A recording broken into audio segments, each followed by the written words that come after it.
HDK ಅವರ ಜನ್ಮದಿನಕ್ಕೆ ಪ್ರಧಾನಿ ನರೇಂದ್ರ ಮೋದಿ ಅವರು ತಮ್ಮ ಎಕ್ಸ್ ಖಾತೆಯಲ್ಲಿ ಶುಭ ಹಾರೈಸಿದ್ದಾರೆ. ಕೇಂದ್ರ ಸಚಿವರಾದ ಶ್ರೀ ಎಚ್ಡಿ ಕುಮಾರಸ್ವಾಮಿ ಅವರಿಗೆ ಹುಟ್ಟುಹಬ್ಬದ ಶುಭಾಶಯಗಳು. ಉಕ್ಕು ಮತ್ತು ಭಾರೀ ಕೈಗಾರಿಕೆಗಳಲ್ಲಿ ತಮ್ಮ ಕೆಲಸದ ಮೂಲಕ ಆತ್ಮನಿರ್ಭರತೆಯತ್ತ ನಮ್ಮ ಪ್ರಯತ್ನಗಳನ್ನು ಬಲಪಡಿಸುತ್ತಿದ್ದೀರಾ.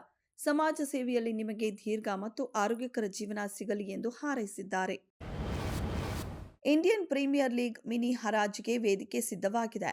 ಇಂದು ನಡೆಯಲಿರುವ ಮಿನಿ ಆಕ್ಷನ್ನಲ್ಲಿ ಕೆಲ ಆಟಗಾರರು ಕೋಟಿ ಮೊತ್ತಕ್ಕೆ ಬಿಕ್ಕರಿಯಾಗುವುದು ಖಚಿತ. ಆದರೆ ಬೃಹತ್ ಮೊತ್ತ ಪಡೆಯುವ ಆಟಗಾರರಿಗೆ ಅಂತಿಮವಾಗಿ ಸಿಗುವುದು 18 ಕೋಟಿ ರೂಪಾಯಿ ಮಾತ್ರ.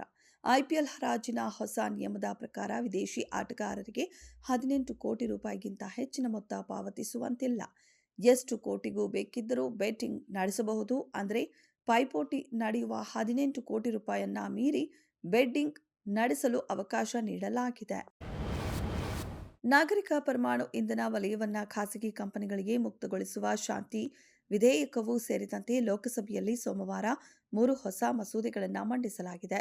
ವಿಶ್ವವಿದ್ಯಾಲಯಗಳು ಮತ್ತು ಇತರ ಉನ್ನತ ಶಿಕ್ಷಣ ಸಂಸ್ಥೆಗಳ ಕಾರ್ಯದಲ್ಲಿ ಪಾರದರ್ಶಕತೆಯನ್ನು ತರುವ ವಿಕಸಿತ ಭಾರತ ಶಿಕ್ಷಾ ಅಧಿಷ್ಠಾನ ಮಸೂದೆಯನ್ನು ಶಿಕ್ಷಣ ಸಚಿವ ಧರ್ಮೇಂದ್ರ ಪ್ರಧಾನ್ ಅವರು ಮಂಡಿಸಿದರು.